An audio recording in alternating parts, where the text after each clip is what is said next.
پاکستان میں دہشت گردی کرانے میں بیرونی ہاتھ ملوث ہیں۔ وزیر اعظم شہباز شریف کا کراچی میں پاکستان نیول اکیڈمی میں پاسنگ آؤٹ تقریب سے خطاب۔ کہا، پاکستان دہشت گردی کے جڑ سے خاتمے کے لیے پرعزم ہے۔ پاکستان کو اندرونی اور بیرونی چیلنجز کا سامنا ہے۔ پاکستان عالمی برادری میں امن کے داعی کے طور پر اپنا کردار ادا کر رہا ہے۔ پاکستان امن، مذاکرات اور سفارتکاری کے ذریعے مسائل کے حل کا خواہاں ہے۔ امریکہ ایران کے درمیان معاہدہ پاکستان کے لیے اعزاز ہے۔ ایرانی صدر کے حالیہ دورے کے بعد پاک ایران تعلقات مزید مضبوط ہوں گے۔ مارکا حق میں پاکستان نیوی کا کردار شاندار رہا۔ حکومت پاکستان نیوی کو مزید مضبوط بنا رہی ہے۔ Pakistan naval academy P N S Rahbar میں passing out grade officer cadet Hafiz Muhammad Ahmed Munawar کو chief of defence forces gold medal سے نوازا گیا۔ اکیڈمی ڈرگ لیڈرشپ مین کا اعزاز ہادی عباس خان کو دیا گیا۔ مڈشپ مین عمر مختار کو بہترین کارکردگی پر اعزازی شمشیر سے نوازا گیا۔ کیڈٹ الویرا حمزہ کو کمانڈنٹ گولڈ میڈل سے نوازا گیا۔ پاس آؤٹ ہونے والوں میں بحرین، عراق اور جبوتی کے مڈشپ مین بھی شامل۔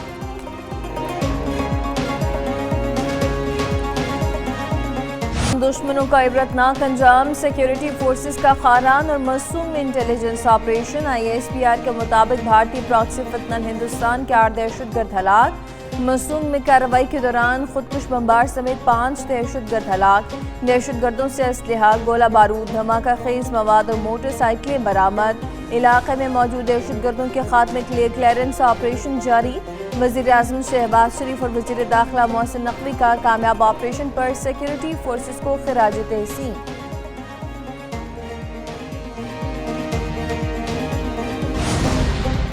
آبنائے ہرمز کے قریب امریکی فوج کے فضائی حملے۔ امریکی عہدیدار کا کہنا ہے آبنائے ہرمز کے قریب ایرانی اہداف کو نشانہ بنایا گیا۔ امریکی فوج کا کہنا ہے آبنائے ہرمز میں تجارتی جہازوں کی حفاظت جاری رکھیں گے۔ تجارتی جہاز پر حملے کے جواب میں کارروائی کی گئی۔ میزائل اور ڈرون کے ذخیروں سمیت ساحلی ریڈار تنصیبات کو نشانہ بنایا۔ ایران نے تجارتی جہاز پر حملہ کر کے جنگ بندی کی خلاف ورزی کی۔ پاسداران انقلاب کا کہنا ہے کہ سرخ جزیرے پر امریکی فوج کا حملہ ناکام بنا دیا۔ امریکی حملے کا جواب فوری اور فیصلہ کن ہوگا۔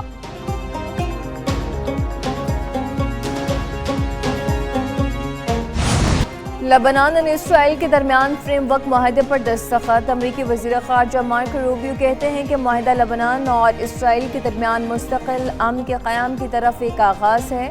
ہم نے اسرائیل اور لبنان کے درمیان امن کے حصول کے لیے ایک اہم ترین سنگ میل عبور کر لیا۔ لبنانی عوام ایک پرامن اور محفوظ ماحول میں زندگی گزارنے کے حقدار ہیں۔ اسرائیل کی ہٹ دھرمی برقرار۔ اسرائیلی حکام کا کہنا ہے کہ اسرائیل لبنانی سرحد کے ساتھ بلیو لائن کے اندر قائم سیکیورٹی زون برقرار رکھے گا۔ حزب اللہ کو غیر مسلح کیے جانے تک لبنانی سیکیورٹی زون سے اسرائیلی فوج کا انخلا نہیں ہوگا۔ حزب اللہ کو غیر مسلح کرنے کے لیے 2 علاقوں میں تجرباتی پروجیکٹ شروع کرنے پر اتفاق ہوا ہے۔ دریائے لیتانی کے شمال اور جنوب میں یلو لائن سے باہر 2 تجرباتی زون قائم کیے جائیں گے۔ امریکہ نے اسرائیل اور لبنان کے درمیان 14 نکاتی فریم ورک معاہدہ جاری کر دیا۔ معاہدے میں لبنان میں ریاستی عملداری بحال کرنے پر اتفاق۔ معاہدے کے تحت لبنانی فوج مرحلہ وار سیکیورٹی کی مکمل ذمہ داری سنبھالے گی۔ معاہدے میں غیر ریاستی مسلح گروہوں کو غیر مسلح کرنے کی شق شامل ہے۔ اسرائیلی فوج کا لبنان سے مرحلہ وار انخلا ہوگا۔ مزید پائلٹ زونز باہمی رضامندی سے شامل کیے جا سکیں گے۔ امریکہ لبنان کی تعمیر نو کے لیے عالمی شراکت داروں کو متحرک کرے گا۔ امریکہ نے لبنان کے لیے فوری $100 ملین انسانی امداد کا اعلان کر دیا۔ امریکی محکمہ دفاع لبنانی فوج کو $30 ملین سے زائد فراہم کرے گا۔ پاکستان کی اہم کوششیں ایران اور امریکہ کو مزید قریب لے آئیں۔ آبنائے ہرمز میں تنازعات کی روک تھام کے لیے امریکہ ایران کی رابطہ لائن قائم۔ ایرانی میڈیا کے مطابق رابطہ لائن سوئٹزرلینڈ مذاکرات کے اعلامیے کے تحت قائم کی گئی۔ العربیہ کے مطابق مذاکرات کا اگلا دور 28 اور 29 جون کو سوئٹزرلینڈ کے ریزورٹ برگنسٹاک میں ہوگا۔ آئندہ مذاکرات تکنیکی اور ماہرین کی سطح پر ہوں گے، جن میں ثالث بھی موجود رہیں گے۔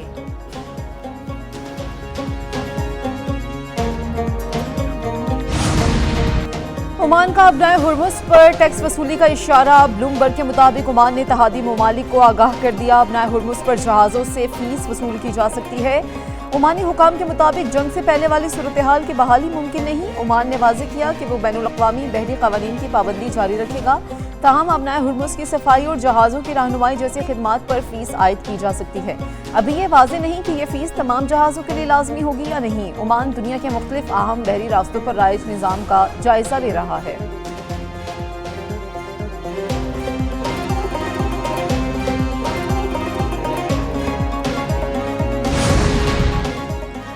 نائب وزیر اعظم اسحاق ڈار کا ایرانی وزیر خارجہ عباس اراغچی سے رابطہ۔ ترجمان دفتر خارجہ کے مطابق اسحاق ڈار نے خطہ میں امن کے لیے پاکستان کے کردار کا احاطہ کیا۔ ایرانی وزیر خارجہ عباس اراغچی نے امن عمل کو آگے بڑھانے میں پاکستان کے مسلسل تعاون کو سراہا۔ عباس اراغچی نے ایرانی عملے کے ارکان اور ماہی گیروں کی بحفاظت وطن واپسی میں پاکستان کی معاونت پر شکریہ ادا کیا۔ پاکستان اور ایران نے قریبی رابطے رکھنے پر اتفاق کیا۔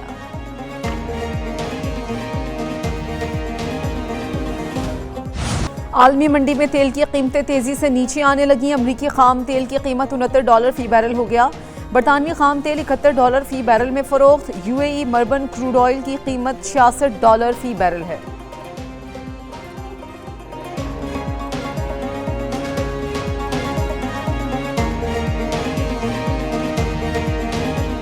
ڈیزل کی قیمتیں برقرار رکھنے کا فیصلہ۔ پیٹرول کی قیمت $299.50 فی لیٹر پر برقرار۔ ڈیزل کی قیمت $311.41 فی لیٹر پر برقرار رہے گی۔ قیمتیں ایک ہفتے کے بجائے تاحکم ثانی برقرار رہیں گی۔ مٹی کے تیل کی قیمت کی نئی قیمت $227.05 فی لیٹر مقرر۔ شہریوں نے حکومت سے پیٹرولیم مصنوعات کی قیمتوں میں کمی کا مطالبہ کر دیا۔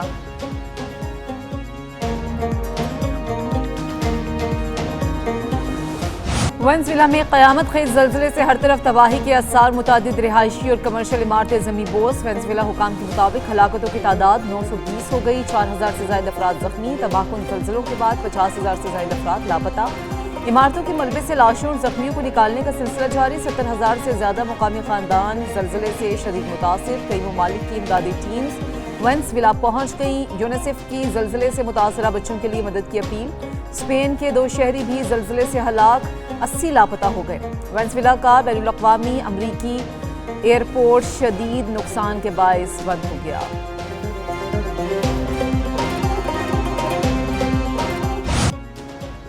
فیفا ورلڈ کپ میں سنسنی خیز مقابلے جاری۔ فرانس کے ایونٹ میں مسلسل تیسری جیت۔ فرانس ناروے کو 1 کے مقابلے میں 4 گول سے شکست دی۔ سینیگال نے عراق کو 0 کے مقابلے میں 5 گول سے شکست دی۔ کیپ وارڈ سعودی عرب کا میچ بغیر کسی گول کے برابر۔ اسپین نے یوروگوئے کو 0 کے مقابلے میں 1 گول سے ہرا دیا۔ بیلجیم نے نیوزی لینڈ کو 5-1 سے شکست دی۔ مصر اور ایران کا میچ 1-1 سے برابر رہا۔